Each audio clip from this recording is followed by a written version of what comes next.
Good evening, everybody. Welcome to your Manchester United versus Crystal Palace emergency meeting. Big up to every single one of you who's logs in already this evening. Much appreciated. Now, you are new to our YouTube channel and you enjoy your Manchester United content, please do subscribe to this channel. And if you're into your EFL content, non-league international football, please do subscribe to my Mr. Joshy J football channel. And if you're into gaming, please do subscribe to my extra channel. My other channels are in the description to this stream.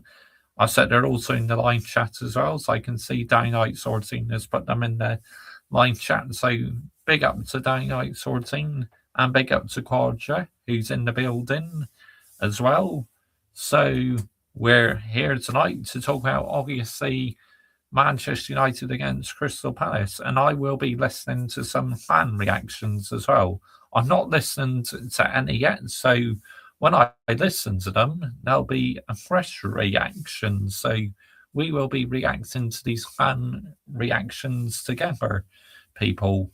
How about that? How does that sound? But big up to all your legends, yeah, who are live and locked in this evening. Much appreciated. I mean, it's been quite an eventful day in football today. You know, obviously, I watched Manchester United against Crystal Palace, and then I watched Arsenal against Chelsea, which I might talk a little bit about their game later, but it's mainly tonight about Manchester United, of course, my team, my beloved Manchester United. I have to say today, look at people, don't let anybody fool you, yeah, into thinking this Manchester United team is perfect, because it's not perfect, people. We still have a lot of issues in this Manchester United team. Yes, we won the game, and I should be absolutely buzzing and jumping for joy that we're third. Look, I'm shell shocked with third, I'm not going to lie. But, people, but that, before the red card, was not good enough by Manchester United today, yeah? I mean, the first half an hour, we were absolutely abysmal. Couldn't get a foothold in the game. We were making Crystal Palace look like prime Barcelona. I mean, what are we doing here? Seriously, Lenny Euro, absolute disgrace, right? Where on earth was that marking? That was totally abysmal, yeah? Shocking marking by you. You should be ashamed of yourself. I mean, that is one of the worst markings I've ever seen from a set piece. And then he gave away a silly foul in the game as well. I mean, a real biblical stinker and tugs. Oh my goodness me, man. I mean, wow. But, you know, Manchester United, it's like all these content creators think, oh, we're perfect. Manchester United are back. Manchester United are going to cook again, this and that. It's like, no, no, no, people. We're not cooking. We're far from cooking.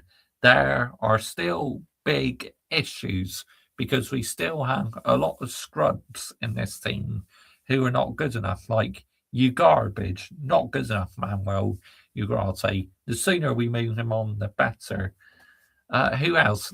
Lenny Euro, not good enough. I mean, that today is indefensible. Honestly, nowhere near sustainable. I expect more from that corner. I expect you to defend it better. Yeah, let's get it right. Just take a sip of the Peroni.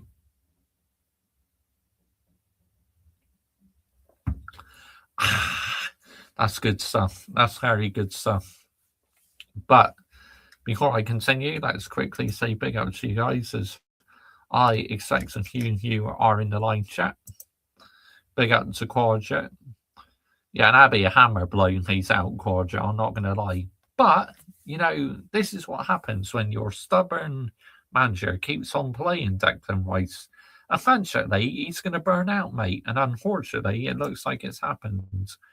Big up at Mr. Josh Jane, the legend himself in the chat. Good evening, everyone. Welcome back, mate. Yep, big up to you, Quadjet. Big up to Danny 14. There's my other channels in the live chat, and they're also in the description as well. People, big up at Blue Coat Outs. Absolutely, completely agree. Chelsea were robbed. We should have had a pen. VAR is a disgrace. Good evening, Mr. Good evening, Hayden Cox. How are you, mate?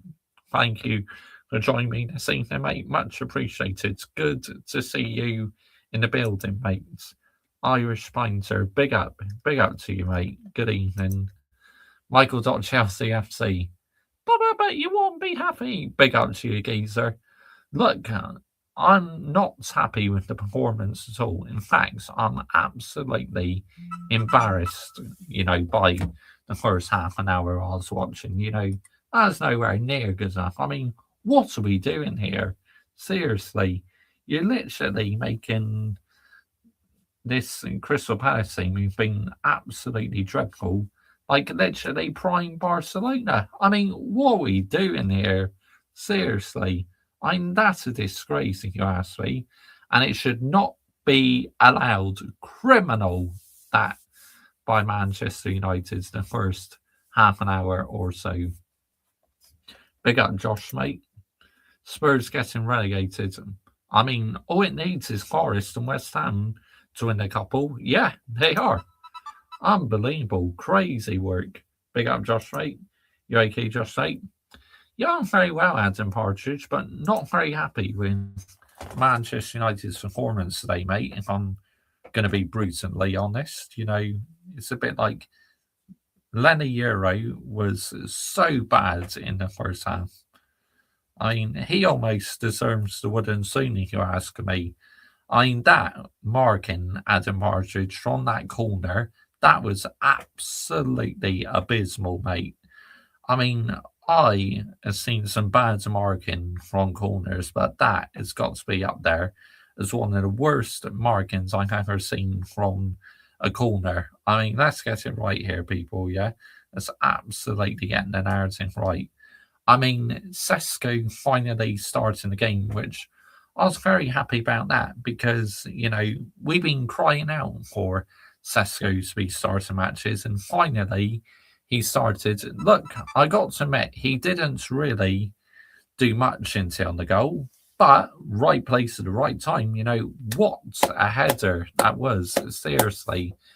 And the red card, look, I have to say, I know it's in the referee's view and VAR's view, denying a clear goal scoring opportunity to Cunha.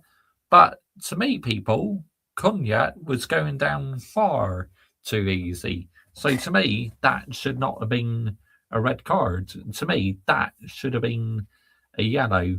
I can see why the referee sent that Crystal Palace player off, but to me, that is very harsh, honestly. I have to say, yeah, there's been some very controversial decisions this season, and that is another one, seriously. And also, Lammens made a couple good saves. So did Dean Henderson, to be fair. He played well in goal. But, you know, big up to all your legends. I'm getting close to checking out this season. Spurs manager is close to getting sacked as well. To let you know again, Josh Lake, Henry talks shit, done a video about the club we love, Josh Lake. Thank you, Adam Partridge. We will be tearing him a new asshole later. Let's get it right. Because, you know, just because we're third, he's starting to do videos about us. Yep, I'll be tearing him a new asshole. Don't you worry about that, mate. We'll be getting on to that a bit later. 100%. Like I say, you want to chat shit about my football club, and you keep on doing it. You know, I'll do a 2-hour stream absolutely cooking you Ronan. Yeah. So hold that expeditiously. Yeah. Because, You don't even support my football club. You're literally just using it for clicks and views. If you were just having an opinion and you weren't a sellout and that, I wouldn't have so much an issue about it. But as you don't support my football club and you're using it for clicks and views, personal, mate, absolutely personal. And I will happily cook you, like I said, for 2 hours if I have to. Seriously, because I've had enough of you Ronins using my beautiful football club for clicks and views. It's like, get out of here, man. Seriously.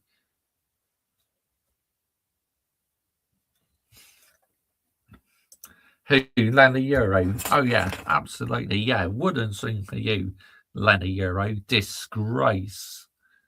Shocking performance. Don't forget, there's Premier League games in midweek. Yep, and I'm going live on Wednesday night for the Newcastle United game. So, yep. Henry Talks Arsenal is the top Arsenal creator. Pretty much, Michael.Chelsea FC. Pretty much, geezer. Oh, you've been watching Johnny Minerals, have you, Adam Partridge? Nice, yeah. I saw his live earlier. Because, look, I get why some Chelsea fans cannot stand watching him anymore, but I still tune in on the odd occasion because, it's not my football club, so I feel I have the right to follow what content creators I would like to. But I get why some people are starting to call Johnny Minerals like a sellout and that because he's been on Dan Potts' channel, but, when he's talking about Chelsea, I think at times he makes a lot of sense. But obviously, I get how some Chelsea fans would disagree with that, which I know someone in this live chat would fully disagree with that, which it's fine. I have no problem with that. But it's not like I watch him all the time. But on the odd occasion, I tune into him and see how he's doing, what content he puts out. But apart from that, I just mainly watch the Manchester United content creators, but I've not listened to any fan reactions yet. So when I do listen to the fan reactions, it's going to be very interesting. Hope Mo not done a video about Man United, Josh. Right? Well, I can quickly take a look. Adam Partridge. Probably. Let's have a look. What's he? Judge Mo. What's he, Judge Mo? Here we go. Has he done a video about my football club today? And he has. Another one he's getting teared a new arsehole. No, he hasn't. So that's good news. Anyway, let's get up. Here we go. Yeah, I'll get the video up ready in a minute. So when I do play it, we can tear Henry Talks Shit a new arsehole. Or Henry Talks Arsenal a new arsehole. Let's get it right. Nah, people, I'm sick and tired of it, These Ronins chatting shit about my football club when they don't even support them. It's like, how dare you?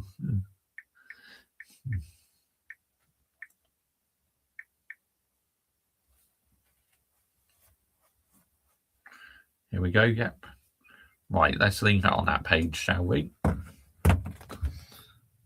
I'm fed up watching the same shit every single game, and I've had enough for 4 years watching average players Chelsea. I get that daylight sorting, I don't blame you, mate. Don't blame you one bit. Oh, we still got Casemiro on the calendar. We need to change it now because we're in March. Casemiro, I mean, I can't get over how much better he's doing this season, people. It's absolutely unbelievable. Oh, look, we got the Butcher this month. Lisandro Martinez, the Butcher. There he is.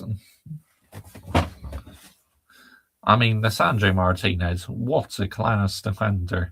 But he's picked up a knock again, which that's such a shame because, you know, Lisandro Martinez, at times, yes, he is made of glass, unfortunately, but when he's fit, you know, he's such a good defender to have. Big up Yeti, Josh Wright. Did you see Jez on there last night and today, Josh Wright? I have not yet, Adam Partridge. No, mate. But yeah, that's very interesting anyway. But what I have to take away from this, people, right, is that Manchester United, look, the positive is that we've won the last 2 games by playing absolutely shit, because let's get it right. Until the red cards, we were absolutely shit. But as long as we get over the line and win games, that is what I care about, as we get all 3 points. But people, performances have to improve. It's as simple as that. Because what I'm seeing from this Manchester United team the last couple of games, you know, I'm not liking it one bit. I'm really not. And I feel that now we got a bit of a break again. Who are we playing after the Newcastle game? We're on the break again because obviously we're not involved in the FA Cup, are we? We got Newcastle on Wednesday night. Manchester United fixtures. Here we go. Let's have a look. Oh, Aston Villa on Sunday the 15th of March, which obviously that is when I'm going to the Women's League Cup final. So I'll miss that game, people, because I'll be watching the women play at Ashton Gate. So I'll have to catch up with highlights of that one.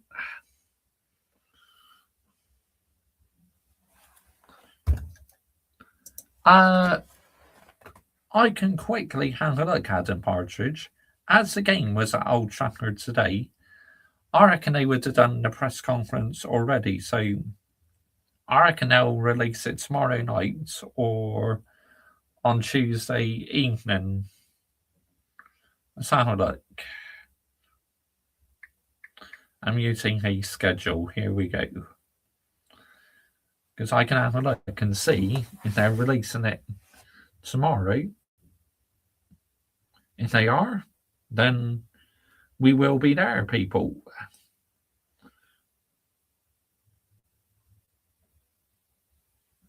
Tomorrow, Adam Partridge, at 1:30 p.m.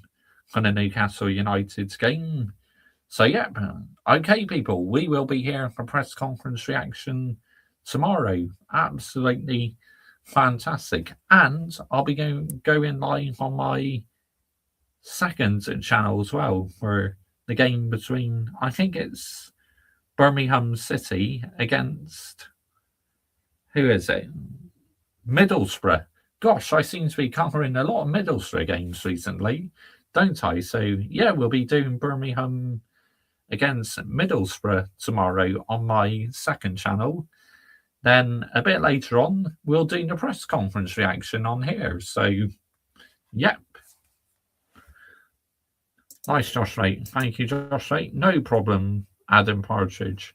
I had a thing then that they would have recorded it today, you know, as the game's at Old Trafford and they got all the microphones there. I thought, yeah, they're going to be doing a press conference reaction today for the Newcastle game. So, yep, that'll be at 1:30 tomorrow afternoon on MUTV. But obviously, I won't listen to it until the evening. So, right. So, my take on the game is what I've learned today is that whilst it's great being third, I mean, all it needs is others to start winning and us to drop a couple more points, and then we'll be outside of the top 4. So, this is why I want performances to improve, people. It's as simple as that. And like I said, the last 2 games, I am not liking what I'm seeing at all. You know, we have to improve. It's as simple as that. So, right. Anyway, let's get on and Henry talks shit, shall we? Henry talks bollocks. Yep, time for you to get tired of new asshole, mate. Manchester United can't be stopped. The run of form. I think you find we can be stopped, mate, right? Because, the first half an hour, that was abysmal. No, it doesn't. Josh, you're back now, sadly. I don't think we are yet, Geezer. What I'm seeing is that there's still major problems. I'm not buying into it. For Manchester United playing one game a week, it feels like how's your team this season, Mr. Joshy J? Well, after the Newcastle game, daylight sort of thing, because we're not in the FA Cup next weekend. We got a bit of a break again.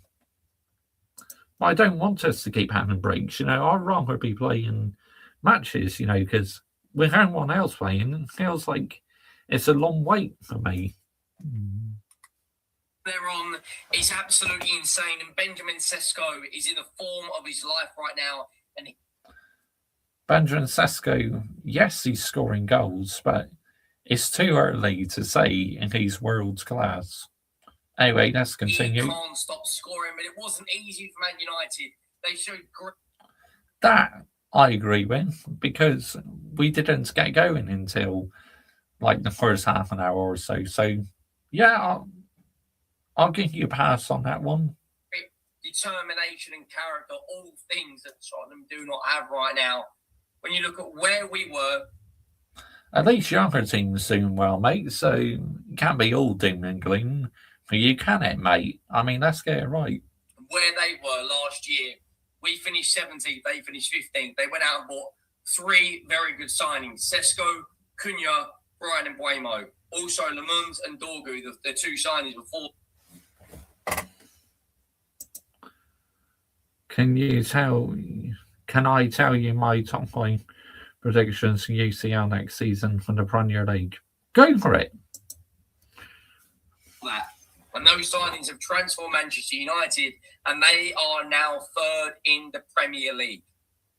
Yes, that is correct. They are 3rd in the Premier League, and I don't know how. It just goes to show how crap this season's been, and other teams have been if we're in 3rd place. I mean, what are we doing here? We should be nowhere near 3rd place, but we're there because others have been dog shit. I mean, let's get it right.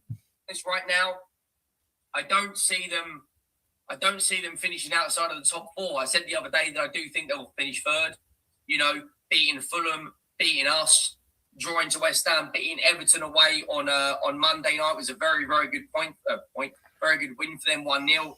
Then they've gone out there and bounced back against Crystal Palace. Bruno Fernandes, yet again, another goal and an assist. What is that, 20 goal contributions, I think, this season for him now?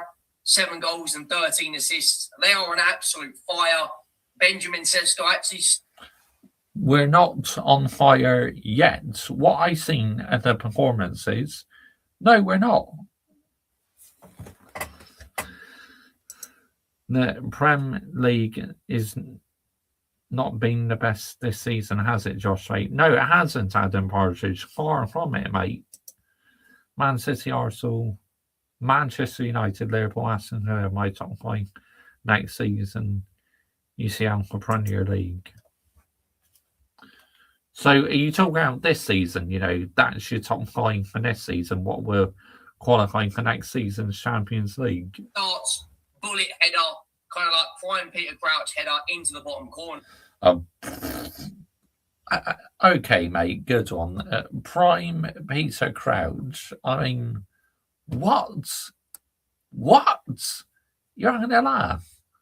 Yes, I know he scored a few goals recently, Sesko, but come on, comparing him to Peter Crouch, like prime Peter Crouch, I mean, what are we doing here? Seriously.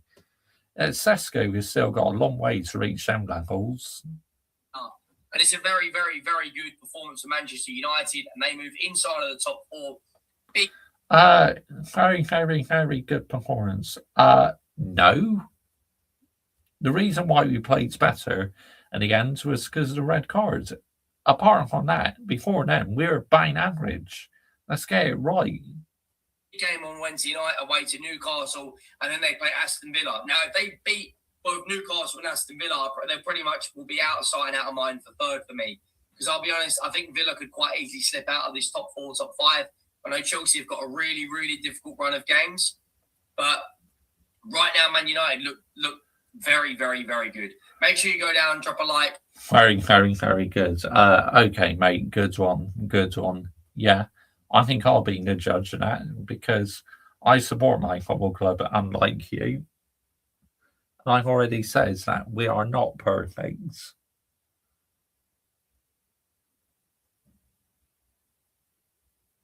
Subscribers, which is just absolutely obscene. We just hit 89.1k, which genuinely support on this channel is just ridiculous at this point. It's absolutely ridiculous. You guys seem to be really, really enjoying the content. So let me know your thoughts on. Yeah, because you're a sellout, keep talking about other teams for clicks and views. What's your top 5 predictions next season, UCL? My predictions are first place, Arsenal, second, Manchester City, third, I say at the moment, I'm still sticking with Aston Villa for third at the moment, and Manchester United fourth, and then it's either going to be Chelsea or Liverpool fifth. Manchester United 2, Crystal Palace 1. I'll bring up the lineup to talk about the goals, but I also want to talk about the options that Man United have got as well. Lemans, Dalot, Yoro, Maguire, Shaw, no Martinez in the 11, Casemiro, Kobe Mainoo. To think that Kobe Mainoo wasn't getting any Man United game time only a few months ago, and to think because we had that fraud in charge, that's why he wasn't getting picks, because that fraud was a bully towards Kobe Mainoo, and his football was absolutely shocking, and he was very stubborn as well. That at this point, he's playing really, really good football. There was actually a chance that he could have even left Manchester United, which would have been a catastrophe, to be honest with you. That's how good he is. Bryan Mbeumo, of course, didn't get a goal or an assist. I think it was on a run of games, something like 5 or 6 games in a row with a goal contribution. Bruno Fernandes, man of the match, scored his penalty, got the assist for Sesko's goal as well. Cunha, really good performance from him Monday night, followed up with another good performance today. Crystal Palace actually went 1-0 up from Lacroix. Very good header. Brennan Johnson whipped a fantastic ball into the box. Lacroix is unmarked and just guides it towards the back post. But Crystal Palace have got some decent players, man. I'm a fan of Sarr. I'm a fan of Muniz. I like Strand Larsen. Of course, Brennan Johnson was at us for a number of years. Of course, scored that big goal in the Europa League final. But when you look at the options Man United have got, Ahmad and to come off the bench is a very, very, very top player. Xerxes well can cause problems. Ahmad is decent, but he's been nowhere near the same levels as last season. Dowry come on for Luke Shaw, but Ugarte, and bearing in mind, Dorgu, you garbage, Mount, De Ligt, and Martinez were all out injured in this game. And when you look at Man United and when you look at what they want to do this season, I think it's very, very, very clear now to a lot of people that they will be, I'll be honest with you, they will be finishing third for me, outright comfortably finishing third. The Arsenal game is actually going on as we're recording this, but that's currently 0-0. Man United, in terms of, you look at the Premier League table last 5 games, United are second, and they're only second on goal difference. 1-4, draw 1 in the last 5, scored. Yeah, I was on there, mate. 9 conceded. 4, Man City have only scored 1. Big up to Proper Chelsea Stan. Make sure you are subscribing to Proper Chelsea Stan, people. 1 more goal. Their home record now, they're up to 3rd in the league comfortably. Their away record now, they're up to 6th. When you look at their position in the league, they've scored the 3rd most amount of goals. And I said this, I did quite a lot of filming in London earlier, which Yeah, he is. He is a Ronan. will be coming out later in the next couple of weeks. And I was saying that Man United, with the signings of Brian Mbeumo, with the signings of Cunha, Sesko, Lamans, however you say his name, I keep saying Lamont, that's a racetrack, Lamans, Dorgu, they look really, really good. Le Mans. Rom Sport, mate. Right now. And since Michael Carrick's come in, which first game was Manchester City, which feels like an age ago, that was only the 17th of Jan. They've beaten City, Arsenal. There we go. Proper Chelsea stand. Fulham, Spurs, Everton, Crystal Palace, and West Ham. So in the 7 games that he's been in charge, they've won 6 and drawn 1. And when you look at the games they've got coming up between now. Oh, did you? Into the season, it almost feels inevitable that Michael Carrick is going to get this manager role in the summer. You know, Leeds United, of course, always a big game. It depends if the boards are willing to give Michael Carrick the job, and what does Michael Carrick want himself? But in terms of the top 4 race, they've got to play Chelsea away and Aston Villa in there. And as it stands right now, I do believe they will beat Aston Villa. Their form's completely dropped off massively. They look like they've fallen off a cliff a little bit, to be honest with you. And I do expect, to be honest with you, that this Manchester United team will kick on. They'll carry on with these results. I do actually think they'll go and win Wednesday night. So James Park is a very, very difficult away game, which Man United know very, very well. Think back to the Kevin Keegan times, but they are performing well above anyone's expectation. Michael Carrick come in. Lacroix's header, early on in the first half, in the opening 5 minutes, Man United have to dig deep, get into half time, 1-0 down, and then an absolute moment of madness from Lacroix. I think it's Brian Mbeumo. It might have been Sesko. I think it's in Mbeumo. It's Cunha running through. Lacroix pulls his shirt back. It is a red card. He is last man. He's completely. I still think it's a very soft red card, if you ask me, because to me, Cunha went down far too easily. That Manchester United fan needs a haircut. I'm getting tired of it. Absolutely. Stopping a perfect goal-scoring opportunity, and then Bruno Fernandes, as he always does, seems to deliver for this Man United team. He has now got something stupid like 170 goal contributions in 314 games. He's got 104 goals in 317 games. In recent weeks, he scored against us. He got 2 assists against Fulham. He got a goal and assist today. He got an assist against City, an assist against Arsenal, an assist against Brighton, assist against Burnley. He's on absolute fire right now. And then he gets an assist for Benjamin Sesko, who can't stop scoring right now. Got the equaliser against West Ham, scored a fantastic team goal against Everton, and scored again today. And he's now on 8 goals for the season in 12 starts. He's absolutely.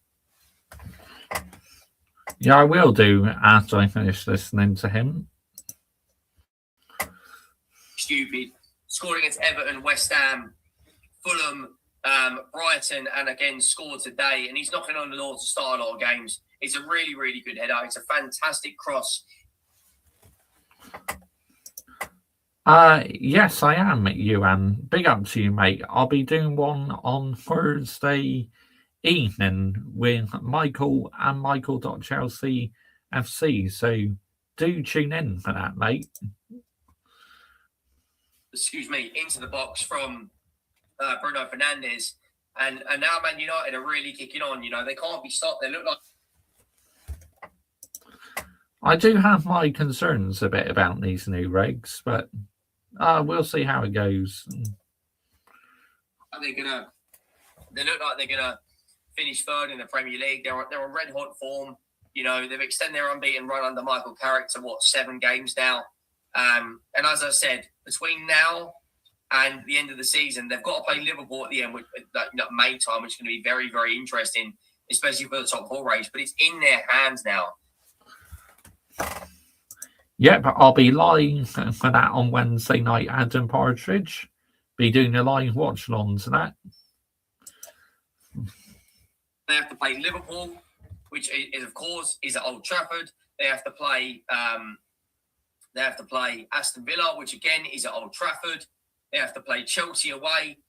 But in there, they play, Leeds at Old Trafford, Brentford at Old Trafford. They've got a good set of fixtures, and they don't have Champions League. They're not in the FA Cup, so they can focus on one game a week. They've got a big game midweek against Newcastle United, and they don't play for 11 days because of the lack of European games, and they're not in the FA Cup. Whereas Chelsea will have to play midweek against PSG, then they have to play against Wrexham in the FA Cup. Same as Liverpool, they'll have to play against Galatasaray in the Champions League, and then they have to play in the FA Cup, which I believe is against, is it Brighton? I think they've got someone like that. So in terms of Man United, everything seems to be going well for them right now. The jealousy that I have looking at the state of my football club, considering we were both down there last year, we were equally just as poor. We beat them in the Europa League final, and they've come on leaps and bounds since then, and we really haven't. We are, in an absolute, to be honest with you, we're in an absolute dire straits right now, to be honest with you. And as we're recording this, Arsenal have just gone 1-0 up over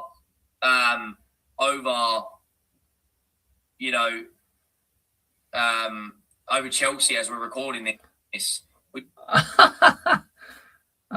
Struggling to get the word Chelsea out, weren't you there, mate? Because, you should know who Arsenal playing because you like to talk about them a lot, don't you? A bit of a biblical stinker and hooks moment for you there, mate. I'm not going to lie. Which is absolutely huge. You've just seen the goal now.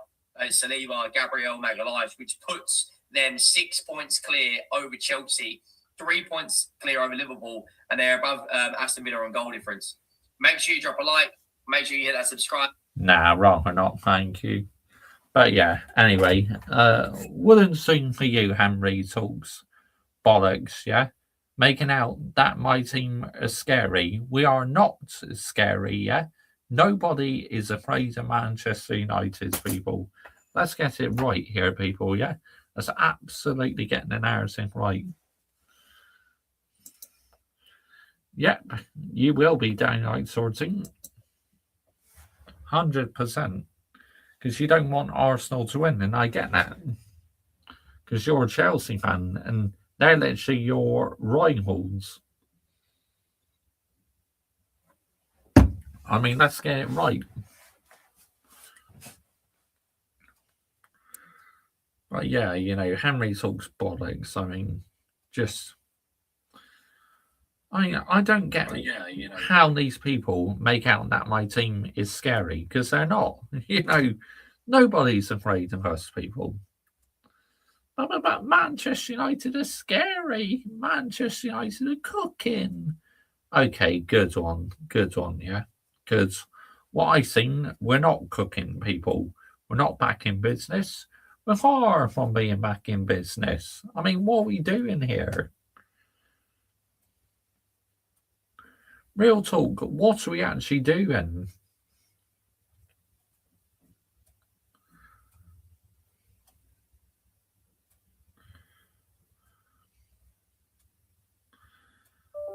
Anyway, let's see. Who got that membership? Let's see.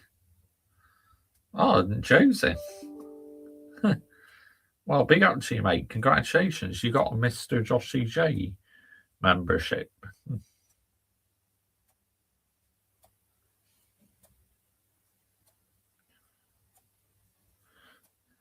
Thank you for that for me, Josh. Right? No problem. But why are you so brutal?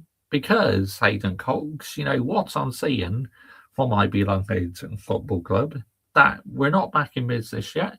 We still got a lot of repair work to do. And, oh yeah, another thing I need to talk about whilst I'm on here is the football club being 1.3 billion in debt. That is a disgrace, people. 1.3 billion, And do you think you're going to build a brand new Wembley and a North Stadium? Which that's all PR bollocks anyway, people, yeah? You say it be built in 4 years, but you're not even started building it yet. I mean, what are we doing here? Seriously. So that you're kind of contradicting yourself, aren't you? The Glazers and Ineos. I mean, pathetic. Absolutely pathetic. This new stadium is not happening, people. I'm sorry. It's time to start to redevelop the current stadium because we had so many memories at that stadium, right? So why should we move away? And you haven't started building a new one yet. Oh yeah, more evidence of you've not got the cash. So again, these ownerships are contradicting themselves. I mean, let's get it right here, people, yeah? It's absolutely getting the narrative right. It's absolutely pathetic. Give them a hiss, mate. Absolutely Hayden Cox. On the count of 3. 1, 2, 3. There you go. Hiss given. A very brutal hiss that, because, you know, I'm sick and tired of it. Sick and tired of all the PR at this football club. Yeah, build a Wembley in the North Stadium. Yeah, we all know it's PR bollocks, people. I mean, let's get it right. What are we doing here? Seriously. Just an absolute disgrace. A disgracia. Let's get it right. Yeah? Absolutely get it right. Nah, get out here, man. Seriously. But anyway, let's see Manchester United's reactions.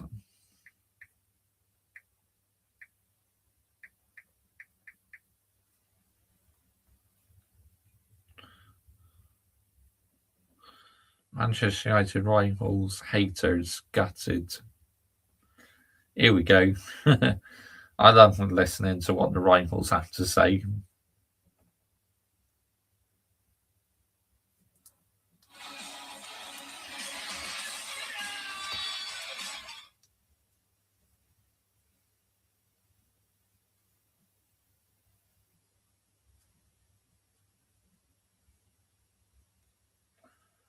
Just waiting for the sponsorship to go. Wait.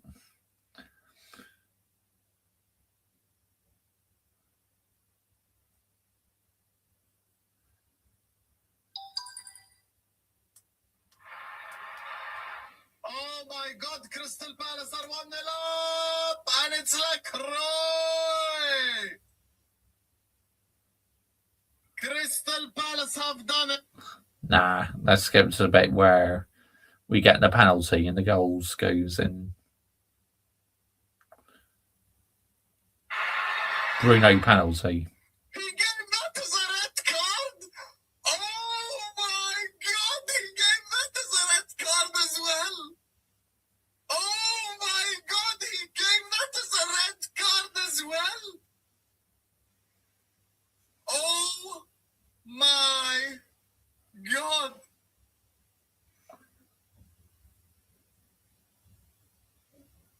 Oh my God, I have never seen a bigger robbery in my whole life. Yeah, I mean, like I said, I think the red cards was very soft.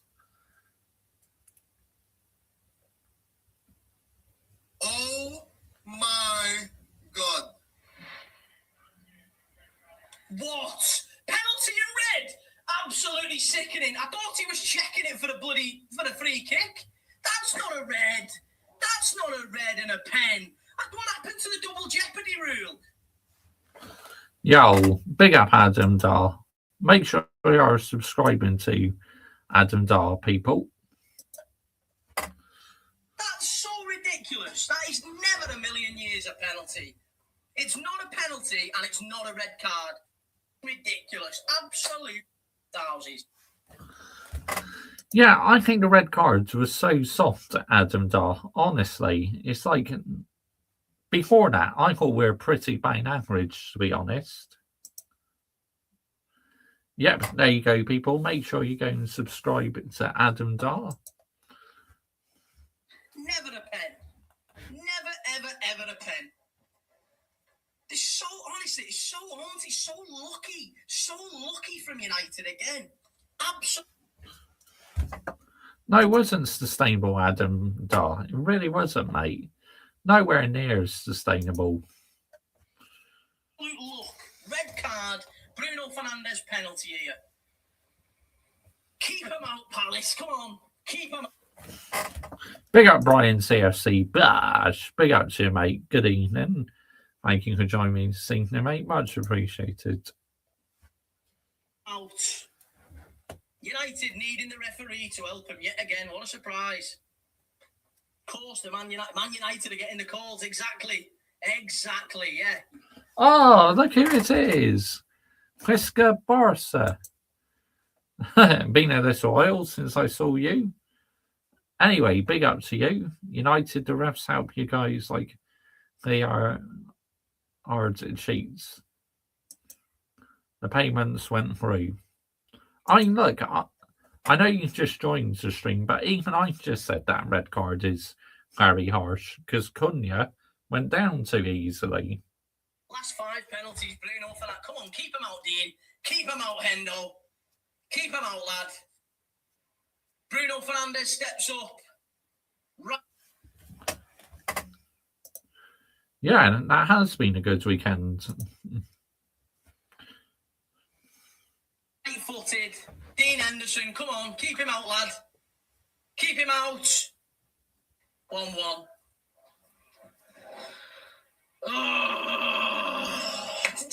It is, isn't it, Nathan? As you've just said there, Nathan, it is. It's so disgusting that gets given as a penalty.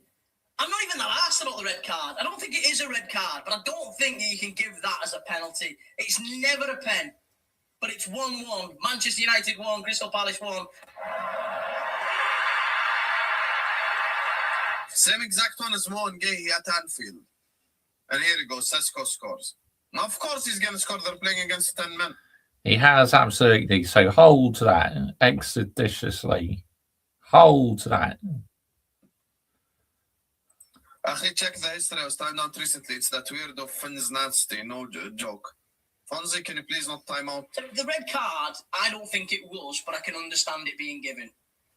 Oh, that's a great goal. That is an absolutely phenomenal goal from Sesko again. Jesus Christ. United have now, they've won the game. The game's done. It's a great ball in from the right-hand side. Sesko rises like a salmon and heads it in.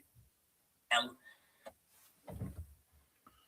Yeah, you are still top of the league, so because Real Madrid has slipped up a couple of times. But again, do you know what? Again, it comes back to it should never have even been this situation. We're 20 minutes into the second half and we're talking about a penalty. It was never a penalty.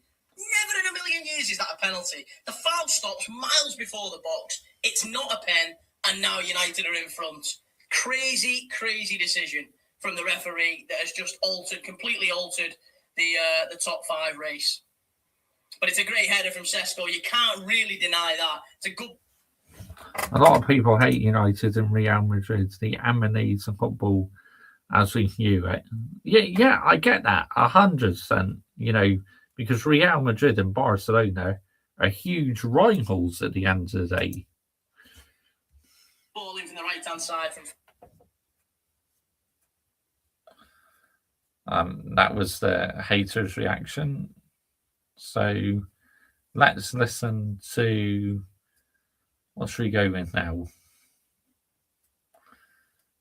Let's listen to some Manchester United fans.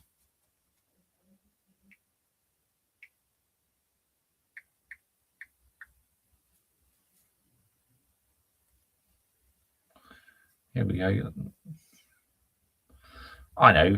Let's listen to Alice Talks Football.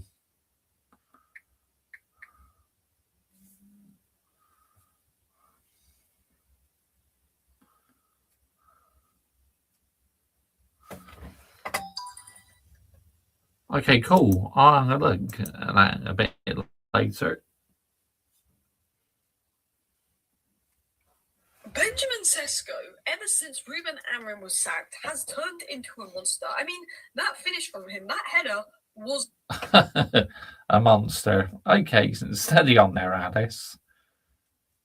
brilliant. And don't get me wrong, Nah, I think she's having a good sense of humour. I like Alice, you know. I got a lot of time for her, you know. She's always honest in her match reactions. Bruno Fernandes' involvement in both the goals today, the ball to Cunha to win the penalty, the ball into Sesko was phenomenal. And look, I can see why Arteta was chasing Sesko for 2 years. I can see why Arsenal really wanted Sesko to begin with. You know, I can see it with Sesko. I think he might have the highest ceiling after Haaland in the Premier League. Between him and Ekitike, I think Ekitike all round as a player, yes, but as a finisher, I think Sesko is better. Bruno Fernandes was immense. But let's talk about Manchester United 2, Palace 1, because it exposes a scary truth about Manchester United. And when I say scary, not scary for us, scary for our rivals. Manchester United had the opportunity. I wouldn't go as far as scary, Alice, but yeah, I get your point. You know, if we carry on winning games, then yeah, I guess that's scary for our rivals. But if we slip up, then yeah, we're not scary, are we? And recent performances shows that we're not scary. To go third today. And Manchester United went 1-0 down within about 4 minutes from a really, really silly falling asleep. Euro could have done better. It was shocking, absolutely dreadful marking. Defending. And I just thought this was going to be classic Manchester United. How many times we had an opportunity to go third, an opportunity to go fourth with a game that... True. I mean, in the past, you know, how many times have we failed to capitalise on others slipping up? I've not spoken about that game yet, but it's like, you know, in the past when we had an opportunity to go third or fourth, you know, we're not taking advantage of it. So at least we have taken advantage of it, but we so easily could have screwed ourselves over today. I mean, let's get it right. So this is why, people, I am not getting carried away. We should win a game that we're expected to win. We fall asleep. We don't show up. We don't take advantage of rivals dropping points. How many times has that happened? So many times.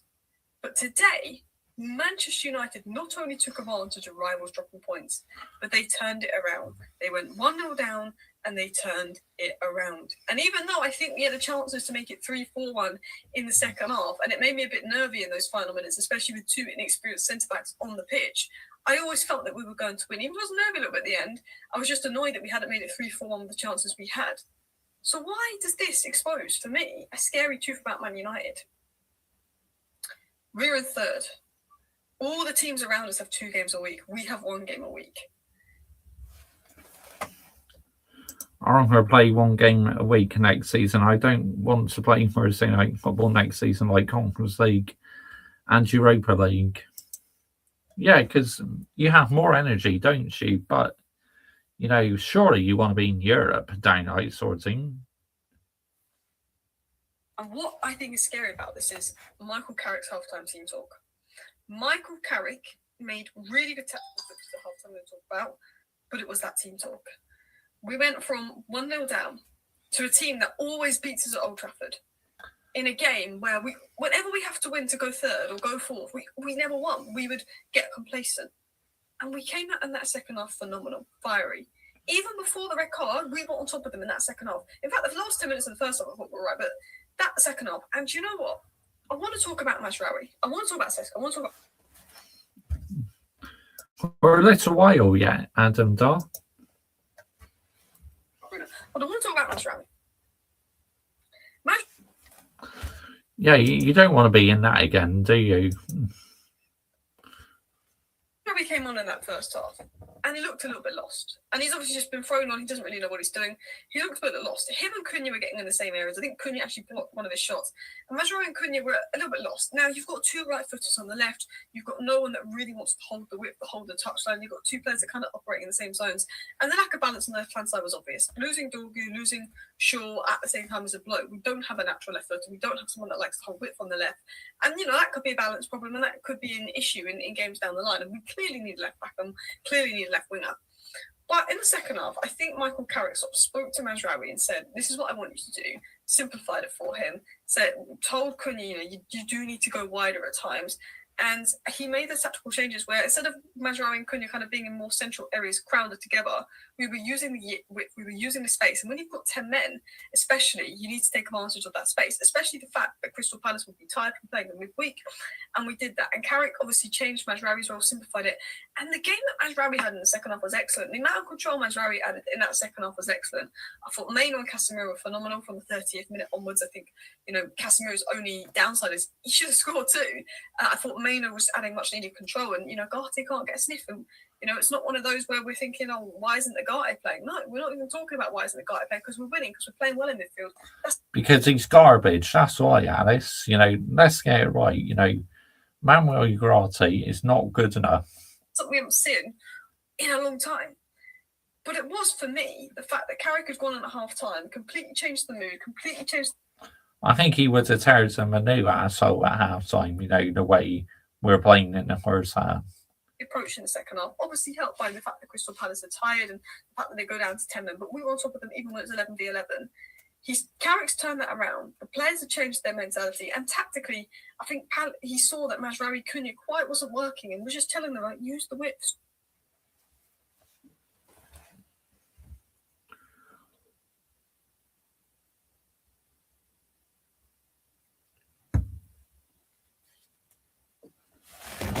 Getting in the same space. And this makes me confident that Man United are going to get Champions League football next season.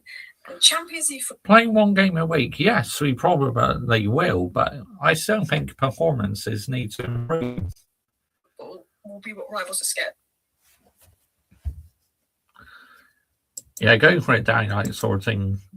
Cook them like anything. Rivals will be terrified about us getting Champions League football, because without European football, we still had a good summer transfer window. We went 4 for 4 and we beat rivals to Cunha, Sesko, and Mbeumo. We beat rivals to them. Without European football, gone 4 for 4. We got Vivel making transfers, Champions League money. The fact that we had Paul without Champions League, we're now going to have Paul and money with Champions League. And for once, we're not going to have an idiot running our transfer business. Rivals will be scared. Rivals will be scared indeed. We've got to talk about Bruno, because you know what? If Bruno leaves this summer, rivals will be a lot less scared. Bruno Fernandes is the first Manchester United player to provide 13 assists in the Premier League season since Antonio Valencia in the 11-12 season. Only David Beckham and Nani have done better in a single Premier League season with the club. Bruno Fernandes could potentially break the assist record. He put a really good ball into Casemiro, which Casemiro should have scored. Bruno should have had 2 assists today. Bruno should have 2 assists today. Bruno should have had an assist in that Tottenham game, that ball in the last minute to Sesko. Bruno should be on it. Are you talking about after the game? Let me know when you're doing the reaction videos. I sent you DMs on Twitter. Okay. At least 15 assists right now. And there was one in one of the earlier games of the season where I think we missed this year. Bruno really has done enough to be on 16 assists right now. 7 assists, 10 games. Bring it on. He's now in the 10 role. I think if he gets a game where he gets 2 assists, next game, that's 5 assists in 9 games. I think he could do it. He is the best player in the Premier League. He is the best player in the Premier League. He needs to win Premier League player of the season for me. He is for me. Yep. Welcome back, Adam Partridge, mate. The pass plays Cunha into win the foul. That pass to Cunha, I know my grammar's awful on the screen. That pass to Cunha, where Cunha wins the foul, and yes, Cunha dived a bit dramatically. It was a red card. You could argue, was the contact really outside the box? Could we have got a free kick? I don't care. He scores the penalty. He plays the pass to Cunha that wins the penalty, and that ball to Sesko. Not just the ball to Sesko, but the touch. And do you know what? We were crap in that first 30 minutes, and Bruno Fernandes... Completely agree, Alice. I said exactly the same thing. The first 30 minutes, we were absolutely abysmal. You know, the passing was sloppy. We couldn't keep hold of the ball. We're making Crystal Palace look like prime Barcelona. Was single-handedly bringing us back into that game. We had two PSR, XG, GA, all in the bin, Josh. They absolutely. George Benson is a disgrace as well on YouTube. 1, 2, 3, elite high standards. two good chances in the first half, two half chances in the first half. A really good ball from Bruno into Casemiro, and a really good ball from Bruno into Sesko in the first half, which, you know, I wouldn't say we needed to score them, but I would say they were goal-scoring opportunities. Bruno created two good opportunities in the first half. He went deeper, he got the ball, and Bruno, we were not good in that first 30 minutes. You know, I was actually driving, so I barely saw the first 25 minutes. I was just having a look here and there, but we weren't good. But Bruno Fernandes single-handedly brought us back into that game, single-handedly through his brilliance. He was even when we were playing not great, he was getting on the ball, trying to make things happen. Yeah, exactly. It's like time for what these days, yeah? Time for what? Because these days in football, you get absolutely no time whatsoever. You know, you're under pressure immediately. And then all of a sudden, once Bruno got into flow state, once we got a goal, once we got the confidence up, the whole team started playing better. But Bruno was key to that. 105 goals on 97 assists for United and 317 appearances. 13 assists in the Premier League. Just to let you know, like, no one comes close to him when it comes to assists. 13. He's a different level. And when you think of, we've underperformed our XG a lot of times this season, I think he should be on 15, 16. With, you know, I look at, you know, blatant assists that he almost didn't get. I think, you know, we had a goal ruled out that Bruno would have assisted as well. You know, I actually think that Bruno could be on about 18, 19 assists when I look at all the chances we've missed or goals that have been ruled out and silly calls like that. He is the best player in the Premier League. Arteta will be jealous. I see why Arsenal chased Sesko for 2 seasons. I see what Arteta wanted Sesko, but Edu actually went, they should get Gyökeres because he's more experienced. And I went, yeah, you know, Arsenal, they need to win the league this year. They don't want a, you know, young striker. They want an experienced striker that's going to hit the ground running right away. Sesko's better. Sesko's better than Gyökeres. Sesko's clear off the lap. Wow, we dodged the bullet. Never listened to Will. Big up, Legs. Big up to you, mate. Good evening. Thank you for joining me this evening, mate. Much appreciated. I got a membership win. Yep, congratulations, mate. I do not want shitgate Man United, Josh. He got England's 2 finals and did not win them. No, mate. No, he didn't. He didn't, Adam Partridge. I'll go mad if we appoint him, honestly. I'll be so angry. Keep listening to Biggle. I think Sesko has like the highest ceiling in the Prem after Haaland. Him and Ekitike. Ekitike all-round player better. Sesko's going to be a player. I think in 2 years, I'll also be looking to replace Gyökeres, and I just think Sesko could be that Ibra. Confidence has played a big part. The fact that we're playing more attacking football now, Amrin is left, has played a big part. But Sesko was great today. He got his goal. They're not easy goals to score.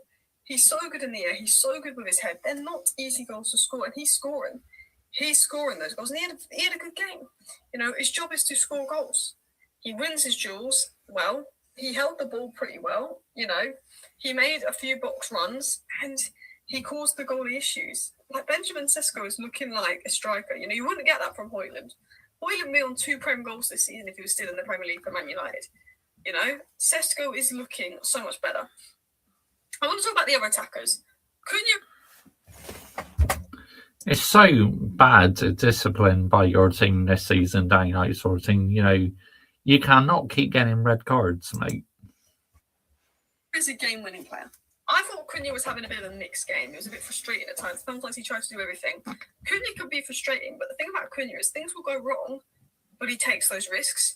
And with Cunha, I look at the big games, you know, Liverpool City, you know, how he's holding on to the ball in those last 10 minutes when we're seeing out our lead, yeah. I look at, you know, how important he is in the, you know, the last game as well, when we're seeing out our lead against Everton, how important he is.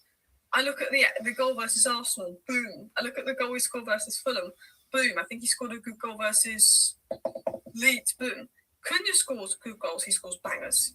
He comes and he assists. He gets goals, he gets assists. He does score good goals, Cunha. I agree. But he wins fouls to win the free kick to like, I think it was the Fulham game. He won the free kick outside the box, which resulted in the 1-0 Casemiro goal against Fulham. He wins those fouls. He keeps the ball. He retains the ball. He wins the ball back when we're, hanging on to a lead.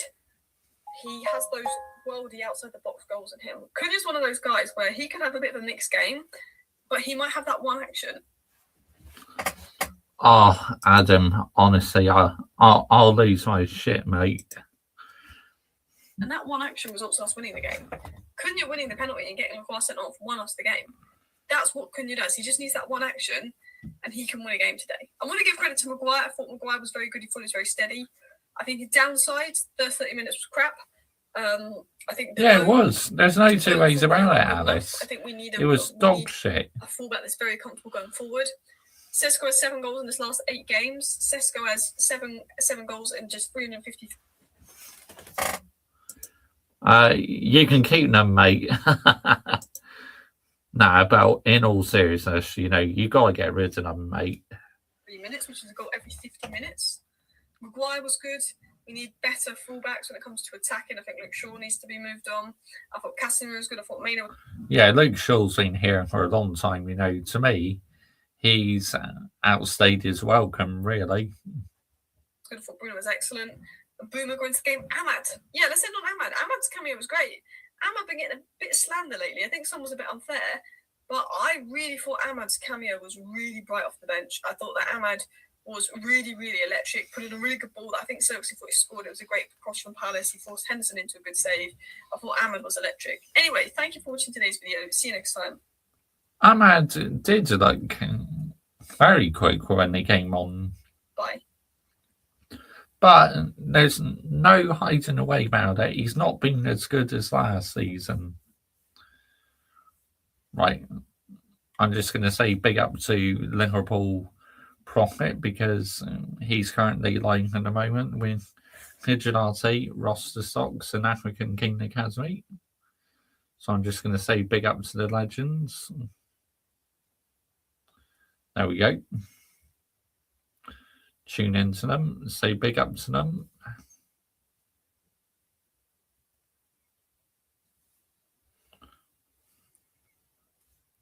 The legends. Oh, they've not gone live yet.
Yeah, I got Peroni, mate. Yeah, nice Peroni.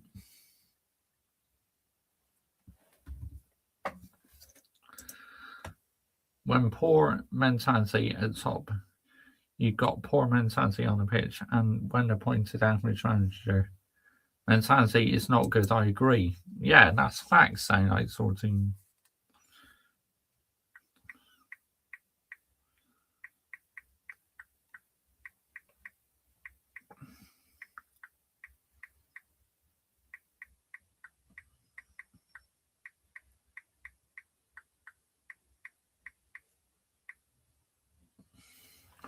There we go. Right, let's get back to listening to some more reactions. I just want to say big up to the legends.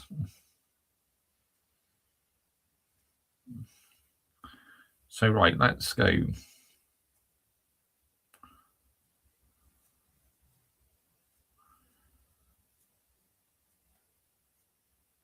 Who should we listen to next? Do you like blue can Pepsi, Josh, mate? I love it, mate. Yeah, I quite like the Pepsi Max, Adam Partridge, especially the cherry flavour. Very nice.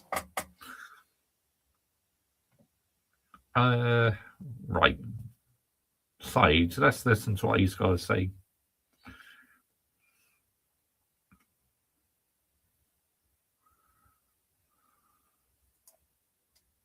What's that? That's 3 points. What's that? United. Big up for Jonathan Ross Sox, King Liverpool Prophet, Josh Wright. Third. Hold that, you rivals. Hold that, everyone that was doing a hate watch today. Today you failed. I don't care if it wasn't a penalty. I don't care if it was a dive. You lot, hold that.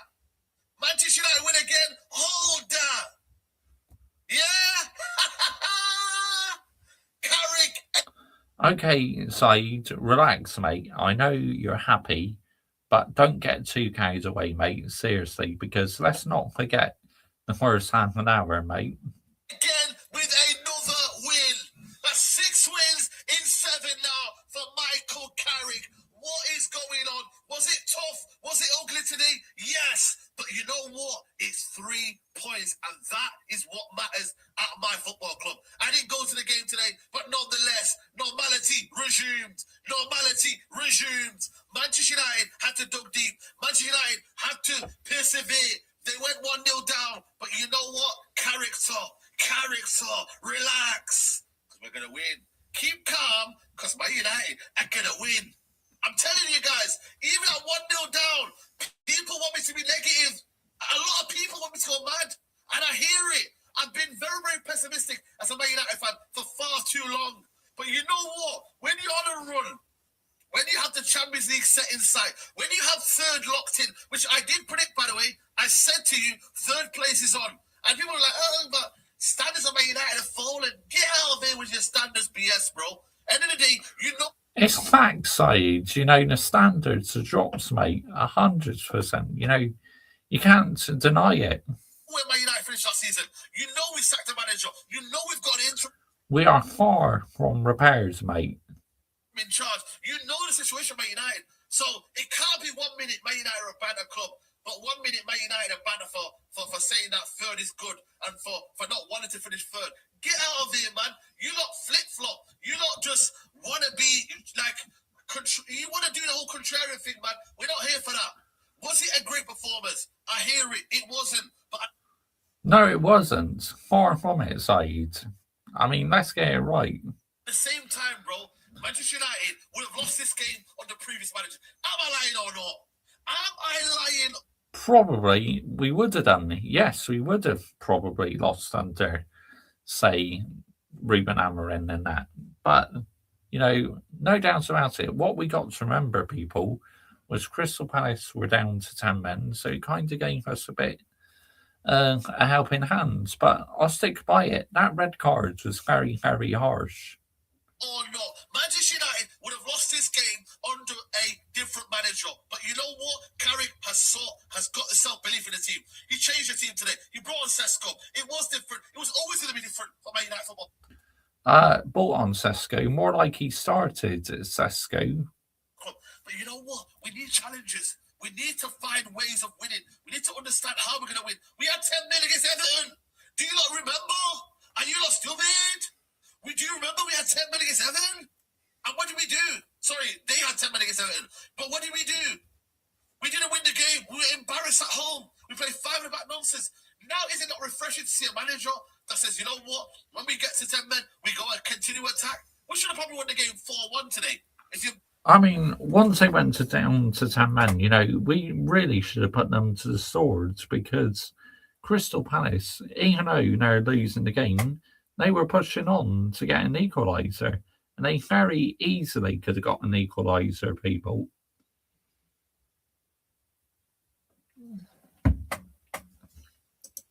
I'm not seeing her, Adam Partridge. Not one bit, mate. Being truly honest with yourself, they really didn't have that many chances, and I get it with 10 men, they're not meant to have many chances, but at the same time, yeah, we went for it today. We actually showed an ability in the second half that we went for it more, we attacked more, especially when Ahmad came on the football pitch. You know, you're seeing Bruno Fernandes trying to play the ball forward, and he was much better in the second half today. Casemiro looked a bit more livelier. Cunha was getting at people, and especially when Mazraoui came on as well, we looked a little bit more better, a little more fluid. First half, you've got to give to Palace. They've got our number. They've got a decent 11. They've got players that can hurt you. And we struggled. Lenny Euro, I don't know what you're doing, my brother. Something you just not. Call him out. Come on, Saeed, and call him out because he needs to be held accountable for what he did in the first half. You know what it is for me with Lenny Euro? You just got to act tough, bro. Get in the Premier League. Get understanding. I know you're still young, yeah, but toughen up, bro. Get bully defenders. Bully them. They right now are seeing you as a weakness. Do not let them bully you, bro. That's what happened in the first half. Just got caught no man's land, really. Got kind of caught ball watching. Didn't really know where Lacroix was. And then it was a weird header, lofted over, and it just, nobody was on the near post, no one was on the far post. And Le Mans was kind of caught flat-footed, really. And they were 1-0 up. And they caused us problems. In that next 15, 20 minutes, they were causing problems. They were trying to really kind of isolate Lenny Euro. Luke Shaw was losing his man a lot of the times. He then went off. But as soon as Mazraoui came on, United had a bit more stability. United had a little bit more stability. And they were allowed to play on the front foot. First half, there was a few issues that I want to talk about.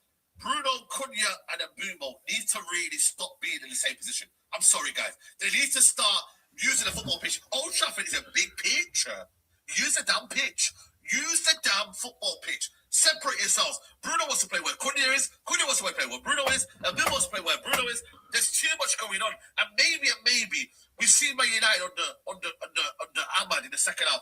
Okay, the game's a bit more stretched. Not the greatest example. But Ahmad wants to take people on. Ahmad wants to stretch the football pitch. Ahmad wants to take people on, isolate people. And Mbeumo and Cunha, they're not that guys. Yeah, that's how Cunha got the penalty. But at the same time, these guys need to isolate each other. Now, the penalty. Was it a penalty? Here's my opinion. Hold up. I'm joking. My opinion is, was it soft? Yes. Thank you. I'm glad that you said it's soft and fair play because it 100% was soft in that red card. Did he grab hold of it? Yes. What's the contact in the box? That's where I'm still kind of caught in two minds. Also, it was a red card because if you're in a goal scoring position, it's a red card. So that we can't change. It's whether it was. Yeah, you're back, Adam Dar. Cool. Inside the box or outside the box? Did the contact continue outside the box? That's for you lot to decide. Excuse me. Me personally, I'm going to say to you lot, shush. But at the same time, we've been having this issue so many times. We get robbed how many times? It's about damn time we had it our way. I'm sorry. It was clumsy from Lacroix. You know what you're going to do. If you're tucking someone from behind, you know what's going to happen. Do not let that happen. I'm sorry. Do not let that get to that situation. So for me, Lacroix... Yeah, I will have a look still. He's in a dangerous position here where he's making sure that situation can also arise. And that right there is a very, very big risk to do. So I'm sorry, Lacroix, it's your job to make sure that you're not being clumsy in the area. Of course, it's down to referees. And they took their time. They even went to the monitor. So it's up them really to decide what's going on. Either way, Bruno Fernandes scores a penalty. Lovely penalty. Down the middle, United had to do a job. And then the second goal, Sesko. Sesko. How many goals is that now? How many winners is that from Sesko? Big game player. Everyone that said he should have started today, hold that, man. This guy should be starting. This guy should be rewarded for his goals. Why not, man? Sesko has been playing well for Man United. He's been impacting the game off the bench, and he should. I mean, the thing what I find absolutely unbelievably incredible is why was Rasmus Højlund not doing this last season? Be rewarded with a start. And today, that leap from a man that we should be providing the ball in the back of the net. We should be playing that ball through to him. That's the problem in the first half. He was icing because no one was passing the ball. No one was crossing at him. Everything was to feet. And that leap from Sesko was absolutely outstanding. Bullet header. Absolute bullet header in the back of the net. Bang. Hold that. And that's another goal for Sesko now. I said we could get 10, 12 goals this season. 10 to 12 goals this season. If you can get me 10 to 12 goals in a season where we've not got many competitions, I will take that all day long. It was a vintage Sesko performance, but right place, right time. There's a few blocks as well that happened as well. Fair play to them. And to be fair to you, Dean Henderson made this scoreline what it was, 2-1. It could have been more. It should have been more. Ahmad had a chance. Mainu had a chance. Xerxes had a chance. There were so many blocks. There were so many last-ditch tackles. Fair play to Palace. They get.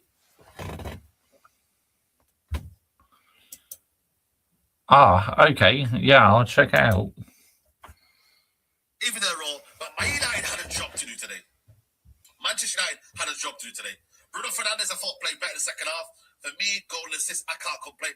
This is what's going to happen, right? Everyone's going to be in the comments saying, hold that, Bruno. You're a Bruno hater. Listen, if Bruno Fernandes continues doing that for Man United, I will not have a problem. Because at the end of the day, Liverpool 5, West Ham 2. support Man United. I think some of you lot support Bruno FC, and that's the problem. I don't do that. I support Man United as a whole. If Man United are doing well, and everyone's doing well around it, I've got no problems. So Bruno Fernandes...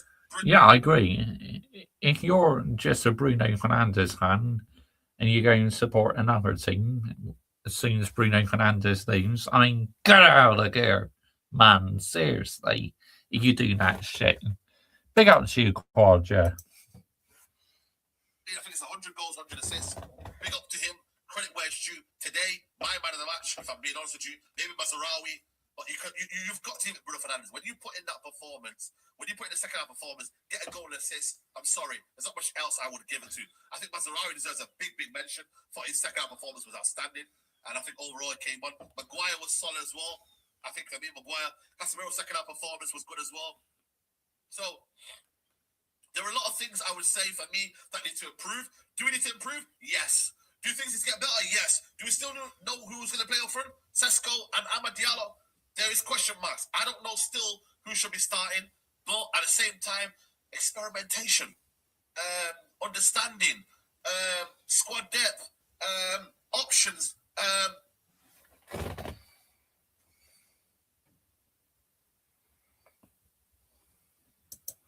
Oh, thanks for that, Quadja. Gabrielle. Brother, we don't care. If we're winning games, we don't care. Man United now are third. Is anybody complaining? Should anybody complain? Manchester United right now, at a minute, look where we are on the table. Why are you not complaining? Why are you not complaining? We're 8 points behind City. I don't think we catch them because we've got a game in hand. Yeah, we're 10 points behind Arsenal. In another world, we're probably competing for the title. But it is what it is next year. Steady on side. Don't be talking about the title yet next season because we got to get the managerial appointment right and we need the right squad. Right now, 12 goal difference. Liverpool won yesterday. Chelsea will most likely lose against Arsenal. So that means then, if they lose here, we'll create a nice little gap, which is 6 points for now. 6 point is the gap right now between us and Chelsea. Get that gap. Guys, it's easy to complain. I hear you. I swear down, guys. A lot of people will be complaining. A lot of people will be mad. A lot of people will be like, oh, but. I hear you lot. I swear down, guys. I hear you lot. There's a lot to complain about. There's a lot to talk about. But I'm sorry, guys. It's another win for Man United. 6 wins in 7. Performances will come. It will come. But if the main prerogative, if our main task in hand is to win games, guys, why can't we be mad? Why are we mad? I hear it. Break down the performances, break down what we're wrong, what we're right. Yeah, I think for him to talk about us winning the league next season, Adam Partridge, that is a bit over ambitious because we don't know who the manager is going to be. We still got to improve on this squad. I hear it, guys. I really, really do. But the most important thing that Man United this season should be getting, is 3 points in the bag. And that's all I care about. So you should care about. That's all we all should care about. Manchester United, 3-point collectors. Let's go. Cunha, Bruno. Guys, we're out there. Take care. Bye. Peace. Wow, it's been a while since Saeed has done a solo reaction because usually he is with his mates. Yeah, because obviously I got Flying Pig United to listen to as well. Let's have a quick listen to Rants and Bants. Manchester United Oh, look at that. Got the glasses on. 2, Crystal Palace 1. Delete your draft, you pussies. See, when we went 1-0 down, hey, see the influx, bruv. See the influx. Big up, Mob. Good evening to you, mate. Thank you for joining me this evening, mate. Much appreciated. How have you been? I hope you had a good weekend. I am happy with the win, Mob Boss, but I was not happy with the performance, especially in the first half an hour. I thought we were absolutely shambolic, Mob. And even before Palace had the red card and the penalty, we were pretty much bang average. You're back at your flat tomorrow, Anthony and Josh say, I am Adam Partridge. Yes, mate. It's in the chat, blood. Close the borders and that. I'm in here chatting shit, but where are you now, blood? 3rd in the league, bro. What's that? 19 points out of 21. Carrick's Reds, rude boy. Put some respect on my team, And let's just get this out of the way early, yeah? First 30 minutes of the game, yeah? That shit is a 2-pack of ass. The worst football that man I've seen. I agree. The first half an hour was not good. The Michael Carrick, bro. The worst. Exactly. I said that in my shorts reaction. That was the worst 30 minutes I've seen under Michael Carrick in the first half. I am Adam Partridge. Going to be quite a busy week for streams, on here, on my gaming channel. Worst. I didn't know what was going on. That man looked drunk. He looked drunk. Go 1-0 down. Lenny Hero loses this guy. We're having an absolute mare, fam. But there was never any doubt we was going to win this game. There's never no doubt, bro, because this is what my team do. We win, bro. Winners win, fam. Yes, but performances need to be better. Informed team in Europe put respect on my team's name, bro. Because others have been poor. That's why. And we're playing in a bit better brand of football now. We're playing a much better brand of football. We're not playing this ridiculous Ruben Amorim system, which was holding us back. He slapped these pagans up. He slapped them up. Was it a red card? Was it not a red card? I don't care, blood. Was it a penalty? Was it not a penalty? I don't care, blood. The man got slapped. That's what happened. I wouldn't say slaps or rants. No, because even when the 10 men, they were pushing to get an equaliser. So that's a bit harsh on the opposition. You know what I mean? It didn't happen the way that we wanted it to happen. I said before the game, I want a comfortable win. I'd love like a little 3-0. I said, you know what? We deserve a 3-0. Do you know what I'm saying? We've had a few games where it's like, obviously the Arsenal game, we had to turn the score around. We went behind. West Ham, we went behind. You know what I mean? I was like, yo, like, let's just have a game where we just cruise. It wasn't to be, bro, but these men showed character again. Loads of people are going to try and find negatives and do all this rubbish, brother. Listen, they keep showing character, bro. If they go behind, no problem. We can still get the win. Go ahead, still get the win. You know what I mean? It doesn't matter. These men are showing that they know how to get the job done. Sesko got his start today. Loads of people were asking for Sesko to start. First half, he only had 7 touches. It wasn't one of his better all round games, but Sesko bags again, bro. This is what we need.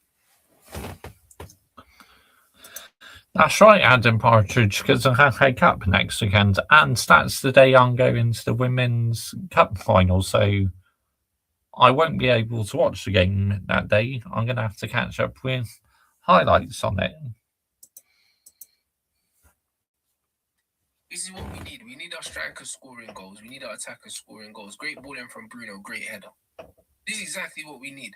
I still think that the structure of our team, the way that we're set up right now, because we don't have a midfield that can necessarily control the game without the input of the striker, if that makes sense. When you have watched Man City play, they've got such good players in possession in terms of ball retention that they can build up without Erling.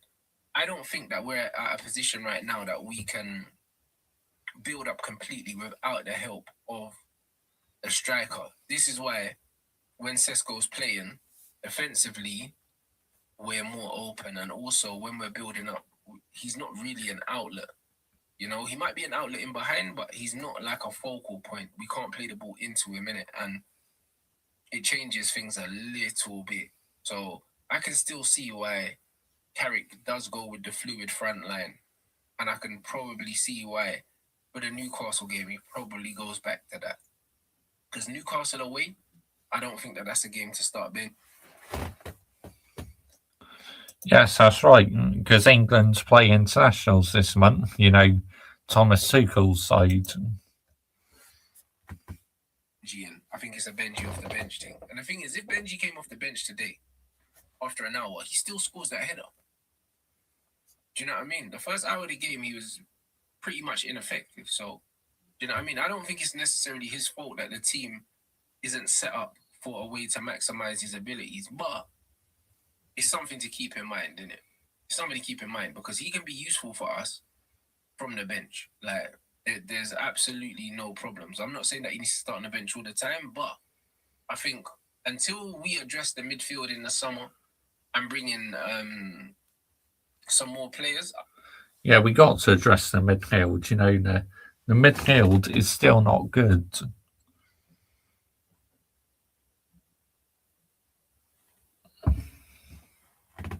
I think he'll probably spend more time coming off the bench than actually starting between now and the end of the season. But no fault of his own, innit? Mazraoui. You see when Noose came on, yeah? Game changed, bro. Luke Shaw went off. We don't know if it was his foot, his ankle, his knee, whatever. Man don't know. As soon as he went down, he knew he wasn't coming back on, whatever, innit? As soon as Noose came on, yeah? Levels, bro.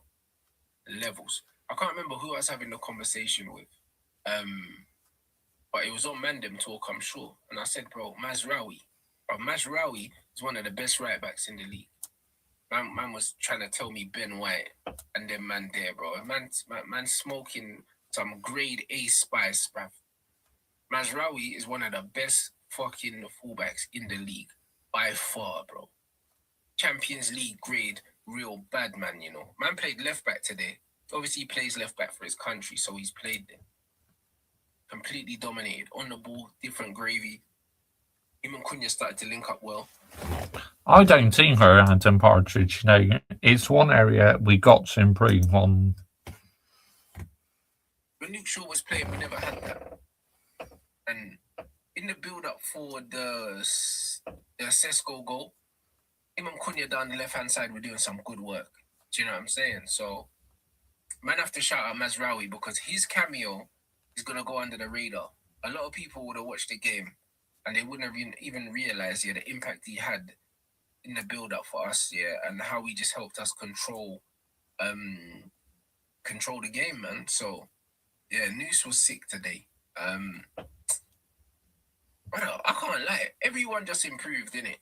Like, even Cunha, like, at the beginning was smelly and then he improved. After, like, the first half an hour, everyone got better. Leniero on the ball got better.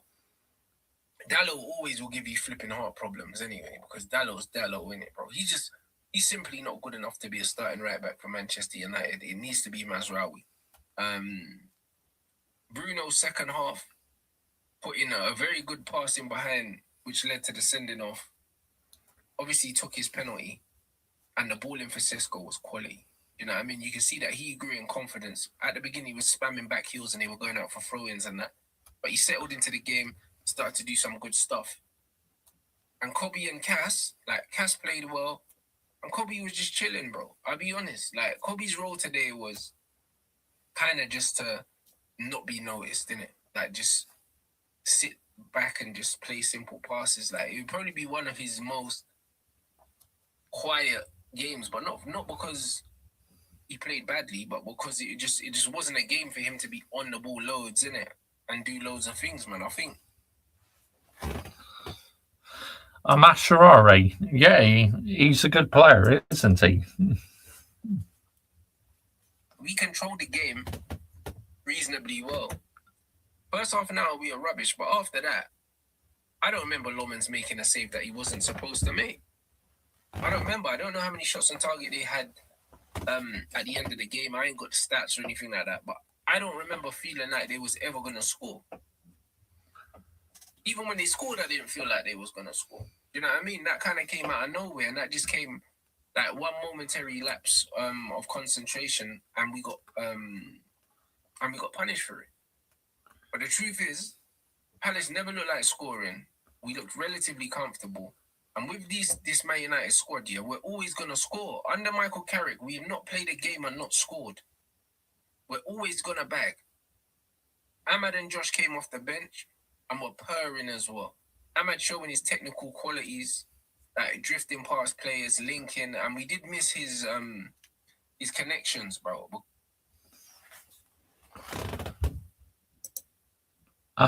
No, we're not, because we need a lot of work done to the squad, Adam Partridge.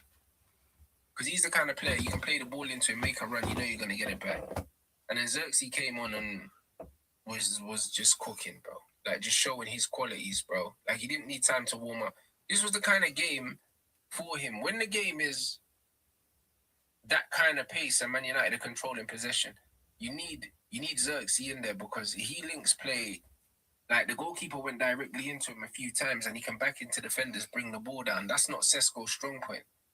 Sesko might lay it off or he's probably going to lose the duel. And the great thing about having both of them is that you don't need to choose between the kind of striker. You just alternate them for different situations. And this is why I really don't understand it. Yeah, I'm talking about Manchester United as well. 100%. The Football Club I love, and the Football Club we both love, Adam Partridge, at the end of the day. When fans are trying to say, oh, we don't need X, we have Y, and so on and so forth, bro. Like, you need different profiles for different situations. When you're winning and you need to keep the ball and control the game, you don't need a Sesko. And that's why a lot of the time, and you look as well with Man City, if they're cruising as well, yeah, Pep might take Erling off because it's like, cool, we're winning. We don't really need you. We need someone that's going to keep the ball now. You know what I mean? And Xerxes gives you that. So they give you two completely different looks. Yes, Adam Partridge. Manchester United women against Chelsea women. I believe you're back. You got top four wrapped up now. I mean, I don't know, Geezer. I'm just still super cautious because the last two games, you know, our performances have not been great. So if it's a more clinical opposition, then I think we can get beat in some of these matches. That's not me being negative, people. That's me being very realistic. So I like the fact that we have both of them. I mean, I wouldn't sell Josh because we've got Xerxes. That doesn't make sense. And then what are we gonna do? Bring in another another Sesko profile. We don't need two Sesko profiles because we've seen that against certain teams, this Sesko profile, it's not it. Not from the start. Do you know what I'm saying? Like, the balance of our attack, when we started today, we had 3 quite direct attackers and they're all quite greedy as well. Like, Brian, cool, he can cross the ball. I'm going there with my dad, and I'm meeting one of my subscribers. He'll want to shoot if he can.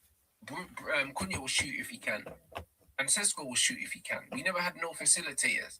And that balance, coupled with the lack of width as well, that you get, it was just, it was a bit of a shit show at the beginning, but we worked it out. And that's the biggest compliment man can give the team. The players worked it out. And that's what you want as a manager, bro. Michael Carrick's changes were spot on. He makes the right changes at the right time. And that Yeah, thanks, Adam Partridge. We're not. has to be a major positive for a manager, bro. Because in-game management, is crucial. No matter whether it's against the big teams or the small teams. It's one thing picking a team, but if it's not working, can you make the adjustments to get the job done? And so far, Michael Carrick has done it again. So I can't lie. I'm not really here for the agendas and all of this. I know certain people are going to try and hold on to the first 30 minutes and make out like the whole game was like that. It wasn't like that. You know what I mean? Individually, like, all the players to a certain degree in the first half an hour were rubbish, and they all finished well. So there's really nothing to hold on to. Like, collectively, we started bad, finished well. We played well for way longer than we didn't play well. So for me, anyone holding on to that and trying to build a case off that is just nitpicking. Another 3 points, Third. I usually see him on roster stocks line chats, Adam Partridge. In the league, bruv. Put some respect on my team.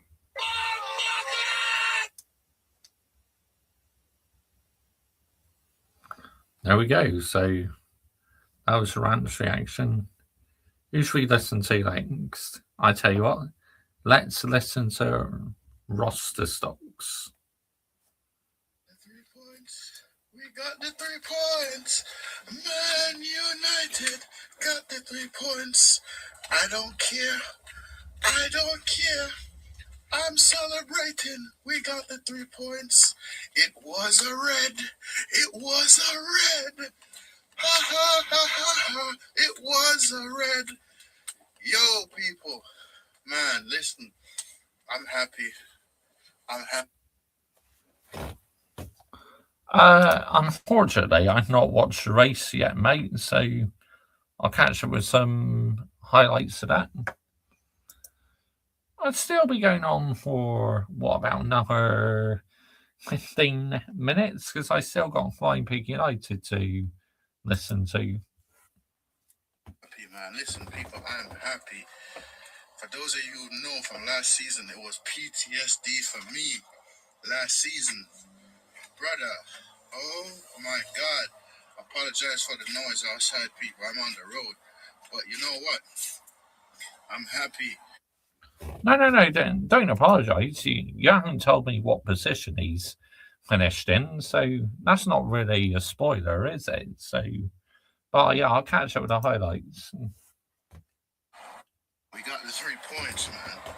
I am so happy we got the 3 points. The first half, we were playing like we just played a third game. But in the second half, man, I don't know what the hell Carrick said to the lads. Feel me? We came out, got the pen, and Air Sesko. I've been slagging him off for time, not gonna lie. But he came in clutch and kept us in the league, and we held on, fight tooth and nail. Man, I'm just happy we got the win, man. I'm happy. Yeah, I'm happy as well, Roster. We got the win, but the performance needed to be better, mate. Big up to Roster Stocks, by the way, people. Make sure you are subscribing to Roster Stocks. Yeah, I'll try and catch up with that stream someone in a week, Geezer, after I'd seen the highlights and that. I don't care whether you agree with me or disagree with me. I'm happy we got the win. We're in third. I don't remember the last time we were in third. Maybe under Egghead, we finished third. I won a trophy. The ball rolled. Yeah, but brother, we're in third. We got Newcastle next. That's going to be a difficult game at their ground. We beat them by 1-0 under Scammering. Yeah, it's going to be a difficult game because they want to beat us. I had some fried chicken, barbecue, ribs, and my tea last night, Josh, right, with some Pepsi, Josh, right. Nice. Lovely, that, Adam Partridge. That sounds lovely, mate. I like some fried chicken as well. Want revenge, but can we get it over the line at Newcastle's ground? Yeah, and they lost to Everton recently. Sorry, Georgia Dredd. Sorry, Georgia Dredd. We need these 3 points more than you. On that bombshell, people, I'm out. Big up to roster. Right, let's listen to the legend Flying Pig United now.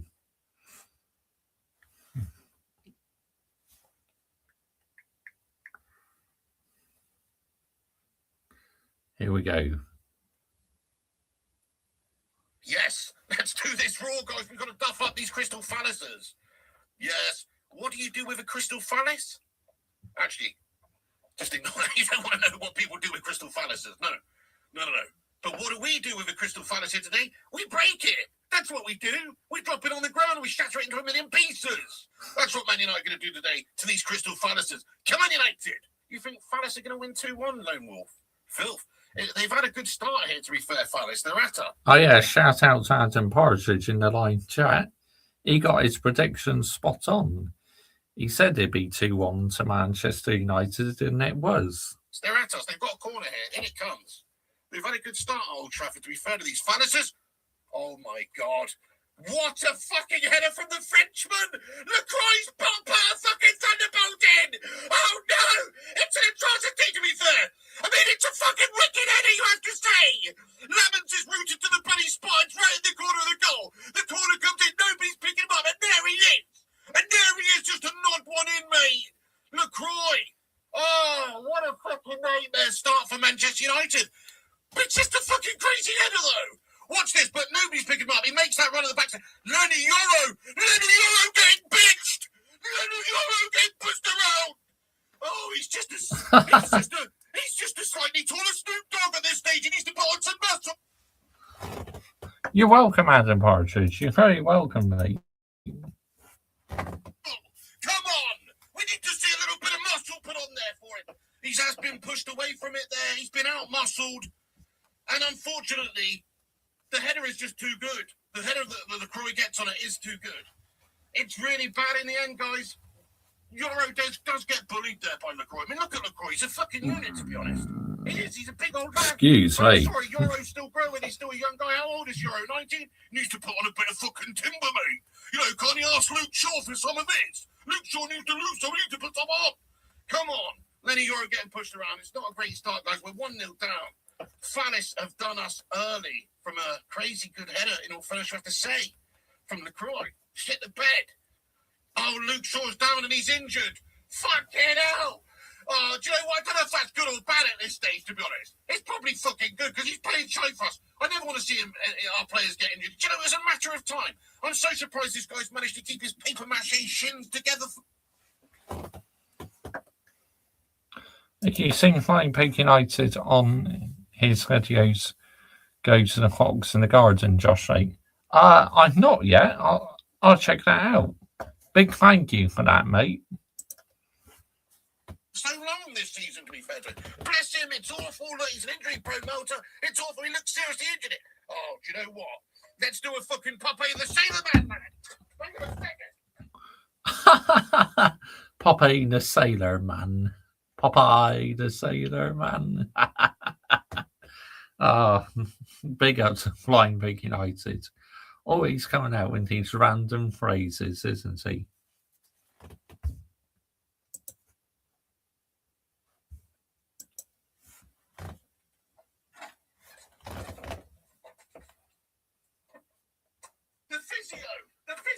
doesn't need a magic sponge. The physio doesn't need anything like that. He doesn't need. No, we just need a fucking Fred Bentos pie. We need to get a Fred Bentos pie in him immediately. Come on. Bentos pie. Come on. The physio pick one over. Because that's what he needs. He's like popping a soda man with spinach. Give him a bit of a free bunny. And this guy. Oh my gosh, man. Will be right as rain. Oh, come on, Hopus. Yeah, he is. I agree. Dang, sort of thing. That's a little bit of a generalisation there. Luke Shaw's a fucking multi-millionaire and he absolutely lives off Fred Bentos pies. He's not on benefits. And in it goes. And Casemiro! Oh, he's missed the sitter in the end. Oh, goodness me. He's been absolutely Casemiro recently, hasn't he? But that was straight up textbook Casemiro right there. He said character, nice, easygoing guy, but these players are in desperate need of discipline by today's performance. No, you're not wrong there, Eternity's Breath, lad. 100%. You know, we need somebody to go in there and just be like, wake the fuck up, boys! You're playing some shite!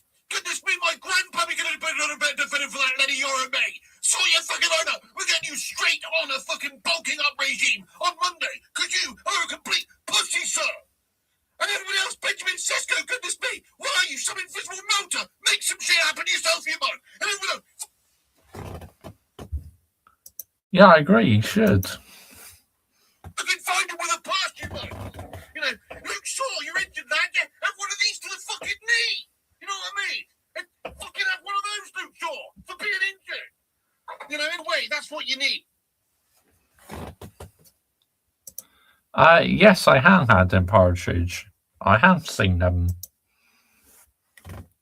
You need somebody who's going to really ruffle them up, rile them up, get them fucking going for the second half.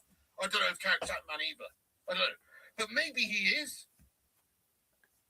Come on, that's got to be a penalty. Lacroix's giving away a pen. Come on, ref. Yes, he's giving it. Slabby Maguire goes and protests, and the ref points to the spot. Fucking come on. Dean Henderson, is it? Lacroix, sorry, giving it away. So he scored the goal at the other end, but he's given away a penalty. At the back there for Palace. Come on, United, there's a big chance. There's a big chance. Referee's telling Slabby to do one. I think he's looking for the red card. Or he's asking for the red card. He's saying, look, if it's a foul, and he's the last man, it's a fucking red card or something like that. I think that's what he's saying. Slabby protesting, saying it's got to be a frigging card. Referee says, do one, Slab. He's going to have a look at this. And look, he's the last man. That's a red card. It's an absolute Stonewall redder. It's a Harry Redknapp. It is. It blatantly is. You can't give a yellow card for that. He's the last man. He's putting back with a cynical challenge. It is a red card. Surely that's a red card. Yes, mate. It's a fucking pen and a red. Finally, we've seen some fucking things to the officiating from this twat. Let's go. Lacroix, the goal scorer.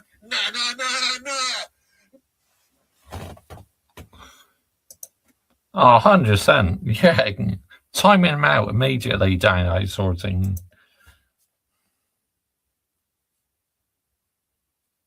No. Wave. Goodbye. Come on. United back in this game now.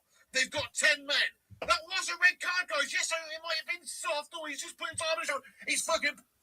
Yeah, it was soft. And I'm going to stick by it 100%. You know, I've seen the replay a few times. It was very soft because Cunha went down very easily. Putting back cynical when he's clean through on goal. It's a definite red card. No moaning, no bitching, no whining in the live chat or anywhere. That is not a yellow. It's 100% a red card. If you're looking at the letter of the law. Yes, okay, he's not chopped him down, but he's pulled him down. He's pulled him back. It's 100% red card. Get a look at it. Bruno Fernandes now from the spot to give us the equaliser potentially here. Right, guys, smash that like. We're nearly at 500 likes. Smash the like for good luck. Get yourself subscribed for good luck. And also, pray in hands. Here we go. Bruno Fernandes steps up. Up against Dean Henderson, the captain of Palace, Manchester United, former goalkeeper. Can he put one past him? Bruno Fernandes. I think the chances of that happening, Michael, Chelsea FC, are very, very, very, very, very, very, very, very slim, mate. No chance, because he doesn't sponsor going in live chats on small channels, but yeah, if he has to, I'll decline it, mate. 100% decline it.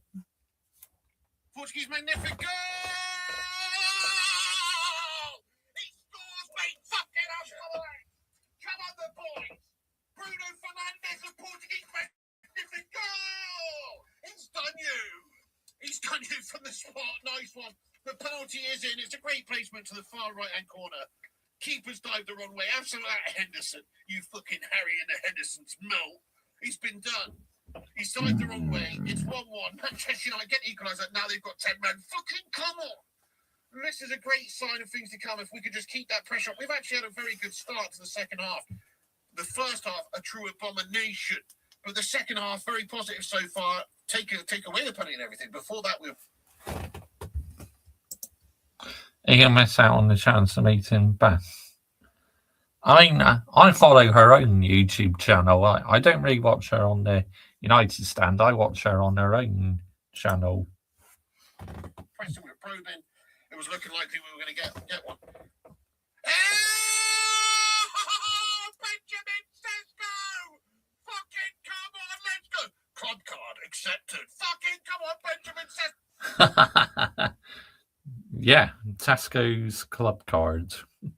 Let's go! It's because they do things, clicks and views, Adam Partridge. That's why, mate. That's why I'm not a fan either. Back again. Oh yes! Oh, it's a great editorial. If he's still on the line chat, Danny Night sorting, I'll let Michael.Chelsea FC answer that, mate. I think I'm going to know the answer, but over to you, geezer. And he's made it 2-1 goal. Come on. Unexpected item in the bagging area. Please wait for a member of staff. Benjamin Sesko fucking banks one in there, lad. It's beautiful. I do as well. Do you follow her on her YouTube channel, Adam Partridge? Because she does a lot of behind-the-scenes stuff and some matchday vlogs as well. And that's 2-1 to Manchester United. Come on. Hang on. Let's have another look at this one. Really great credit in the build-up there for Bruno. Sorry, Bruno with the cross in. It's all Bruno Fernandes' cross. Dear me. Look at that ball from Bruno. Goodness me. Dear me. Oh, goodness me. What a cross that is. Bruno Fernandes yet again providing an absolute peach. James and the Giant peach of a cross there from wide.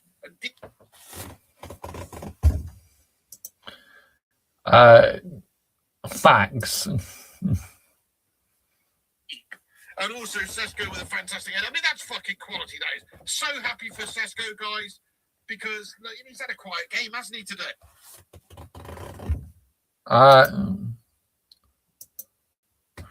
Hang on, I'll see if I can get up a second.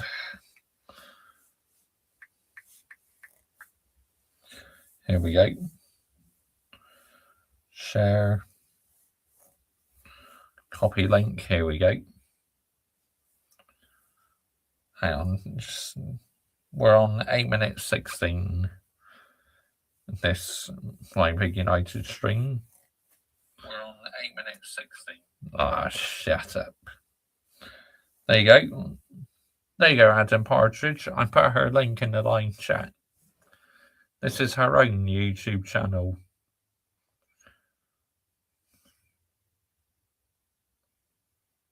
Big United, where is he? Here he is. Game, hasn't he, today? But that is excellent. He's continuing his goal scoring vein of form there. Get the fucking Benjamin Sesko, lad. Oh, yes. It's 2-1 to the mighty Red Devils. Can we keep this going? It's third place, baby. Let's get a hashtag third in there. What you saying now, Scouts Wank Jobs? What you saying now about going ahead of us today, Scouts Wank Jobs? No, it's not. He's going to stay down there, 3-point run. And we're going to go ahead of Aston Villa, mate. That's what's going on. Sensational. Get the fuck in there, most. We've got the 3 points. Have some of that Glasner. Have some of that, you Crystal Phallisters. Let's fucking go. All you Crystal Phallist mugs. Liverpool scummers, City wingbags, Chelsea dickheads, Arsenal wankers, getting in here expecting us to lose the game after we're 1-0 down. Well, taste it. Taste it. Have some of that Crystal Palace. Fucking lube it up and stick it up your jetty. Because Crystal Palace have been shattered into a million... Oh. Oh, big ups to Flying Pig United. Oh, you need someone to bright up your day. Just listen to Flying Pig United. He is whacking box office. United have moved up to third place in the league ahead of those Aston Villa scummers, mate. And we are 3 points ahead of those Liverpool scummers. And there's a chance that these Chelsea scummers are going to drop some points today as well against the Arsenal holders, which means that we'll be cemented even further in the top fucking four. Ah, brilliant, Adam Partridge. Yeah, she does some good content on there. Come on, United! Michael Carrick, you are the man for me! It's Carrick, you know! He's indestructible! Cannot believe it's not Scholes! Anyway, he's fucking doing bits, this guy, isn't he? Love Michael Carrick, love the influence he's had. Okay, you can say we got a little bit fortunate at times there with the red card and everything. Of course you can. Of course you bloody can. But it still was an absolute red card. It was an absolute foul. It was a... That sounds about right, daylight sorting. Denying us a goal scoring opportunity, and justice prevailed, my friends. Justice was served out on a platter of shite from these Crystal Palace fellas. LaCroix scored the header at the first moment of the game, pretty much. Got them ahead. And then he's ultimately got himself sent off with a cynical gash foul, which has changed the game for his team and allowed Manchester United to get back into it. And then beyond that, from the second half, really, it's a tale of two halves for Manchester United. We've done these Crystal Palaces in the second half. They were the better side in the first half. Second half, we come out. All credit Michael Carrick yet again. Because before the red card, before we had the numerical advantage, we did come out second half looking a lot better and a lot more potent, a lot more organised, and a lot more focused coming out second half. So fair play to Carrick for what he's done at half time there, rallying the troops and getting them to not act like a bunch of complete focusless bottle jobs. Because that's what they played like in the first 45 minutes. Worst 45 minutes under Michael Carrick so far for the first half. Thanks. But who cares? Because it was 100%. Hawk said use. I'm on short said use to let you know, Josh. That's fine. I'll still check it out. Second half ultimately has come good. Even Bruno Fernandes, still managing to provide a couple of moments of absolute complete quality amidst a really quite bang average game. But how good was that cross? How good was that cross for Benjamin Sesko? Same goes for Sesko. I thought he's had a quiet game, largely isolated, largely out of it. But he's ultimately popped up the great bit of movement, a great bit of a moment there to get that fantastic header off to get us the winner.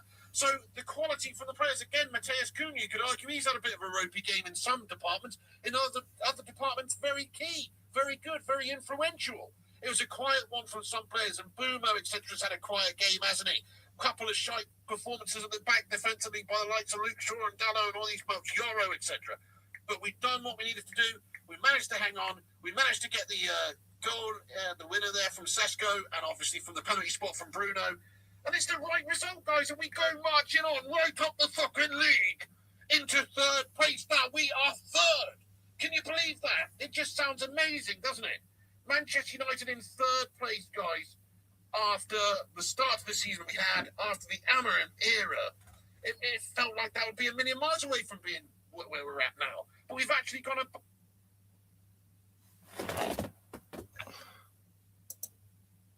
Newcastle, mate.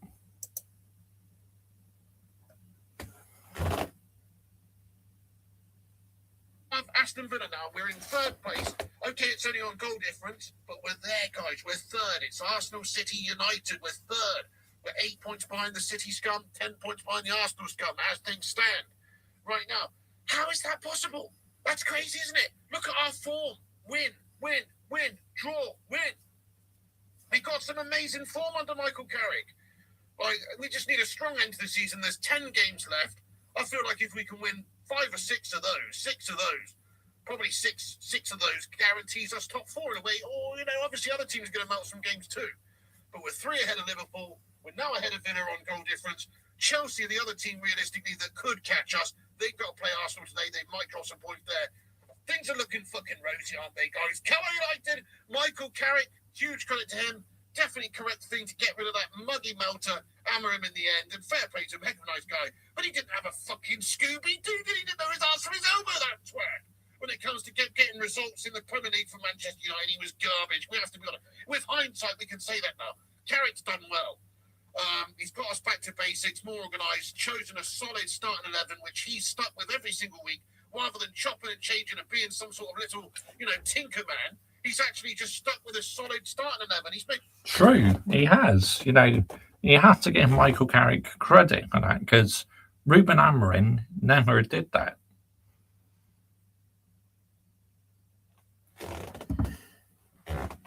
One or two changes due to injuries only. Obviously, Dorgu was out the side due to injury, and then Yoro's come... Yeah, I don't miss him one bit, Adam Partridge.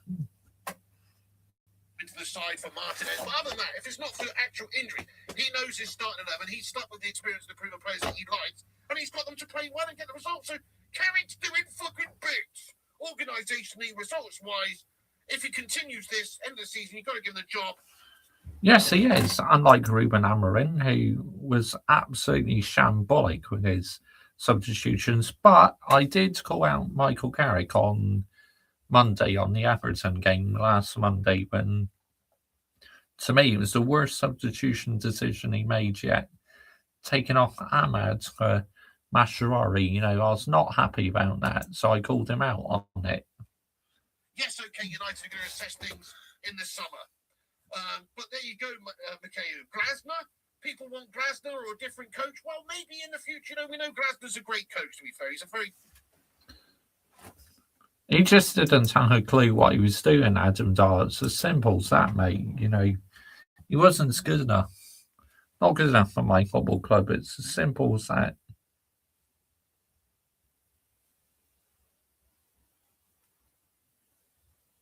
Good coach, he's done good things. He's won stuff with Palace. That's no mean feat. The guy's obviously class. However, he's lost to the Michael Carrick today, hasn't he? Big time. And they were 1-0 up, and he still managed to lose the game. So you're right. I think Carrick is nailing the audition. If he continues between now and the end of the season, you've got to give him the job. I mean, I'm sort of leaning towards Carrick if he gets us Champions League football. As long as we finish top 4, I'm leaning towards Carrick. Why upset the apple cart too much? Okay, it's about getting the right man for the job in the summer, not just somebody who you like, who's in there already, who's settled.